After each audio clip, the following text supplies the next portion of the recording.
Hello, my name is KJ, and I'll be reading my essay about racism to you. Racism is the belief that people possess different behavioral traits in the way they present. Racism is misunderstood, but is a vital subject that has been talked about for numerous years. Many authors have spoken about the effects it has on a person or their community, and others have brought in the concept of racism as a theme in their works to enhance the quality of their work. The idea of racism is brought forth in Kate Chopin's Desiree's Baby and Zora Hurston's How It Feels to Be Colored Me essay. Both are primarily centered around the theme of racism and is a theme that needs to be discussed about in their work. The story and essay do not hesitate to show how people were treated and how they felt when they were discriminated against because of their color. In How It Feels to Be Colored Me, racism is introduced as something Hurston is proud of. She doesn't feel the need to bring some Native American ancestry to not fully claim she's African American and accepts the way she is without any hesitation. She doesn't care that she's a different color and does not feel the need to be discriminated against because she is black. Hurston remembers the day when she was made to explore colored because of how people treated her and the way they looked at her. She felt the most racism when she moved from a black community to a white.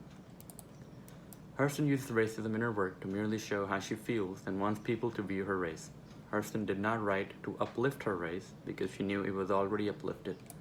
As said by Kaplan, Hurston did not portray blacks as victims stunted by a racist society. Such a view, she believed, implies that black life is only a defensive reaction to white racism. She definitely did not want people to feel about the color they were. Throughout her lifetime, she tried to minimize or even refuse the concept of race. She wanted people to be more than just a color and to be viewed differently as well. She tried to elaborate on the fact that there is more inside a person than just a color, which appears merely on the outside. Hurston learns to accept her nationality, which even the blacks look down upon. Accepting the African American ancestry would lower your race than any other race out there. Hurston says at the start of her essay, "I am colored, but I offer nothing in the way of accentuating circumstances, except the fact that I'm the only Negro in the United States whose grandfather on the mother's side was not an Indian chief." She used the word accentuating to make her race sound forgivable or even less offensive. But she is doing that to let people know her race does not need such an apology. She brings in acceptance and anti-racist thoughts right at the start of her essay. She doesn't want her race to be seen as a source of shame, but something that she accepts and everyone should embrace and accept with her. She says in her essay, "But I am not tragically colored. There is no great sorrow dammed up in my soul, nor lurking behind my eyes. I do not mind at all." On the other hand, Desiree's Baby is a short story of miscegenation in the antebellum period of Louisiana. It is a story where Desiree is taken into a home after being abandoned on the streets. She is brought into this nice house and is treated like one of their own. Many years later, she is married to this prince named Armand and they have a kid. As the child grows up, his color is somewhat brownish, and Desiree is instantly to be blamed because her background was unknown. She tried convincing Armand, but he was too shocked that he had married someone of such a low race that he told her to leave at once. The story is a racial crisis between the husband and the wife.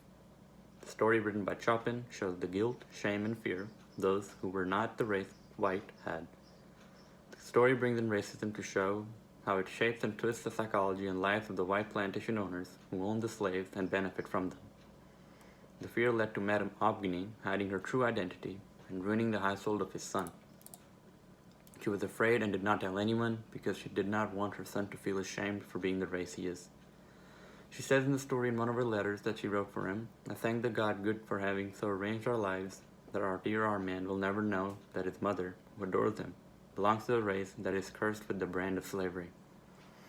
This shows how lowly people thought of being black and thought the race had no standards. It's a blessing if you were born into a white household than that of a black. Hurston and Chopin are two different people that come together by their work. In Hurston's essay, we are shown how confident she is to be the color she is. She is not distressed at the idea of being black. She does not think anyone should be affected by it. In Desiree's Baby, we are shown that this Desiree cannot stand the thought of being black, not because she dislikes them, but she merely wants to prove herself. She wants to prove her race so she can stay with her husband and his family. Desiree and her family are the only characters in the story who do not frown upon the fact that Desiree could potentially be black. Just like Hurston, they are supportive of the probability of her being black. Hurston provided people with folklore. She wanted people to know the history of African Americans, as it's been passing on from generation to generation. Chopin made no such attempts to raise awareness for what was going on in her stories. As said by Howard, Hurston's efforts to preserve, nurture, and transmit African American folk culture was based on her belief that folklore was the common person's art form, and that black folklore provided America with its greater cultural wealth. Her ability to retell the stories that have been passed on is what makes her a phenomenal writer of fiction.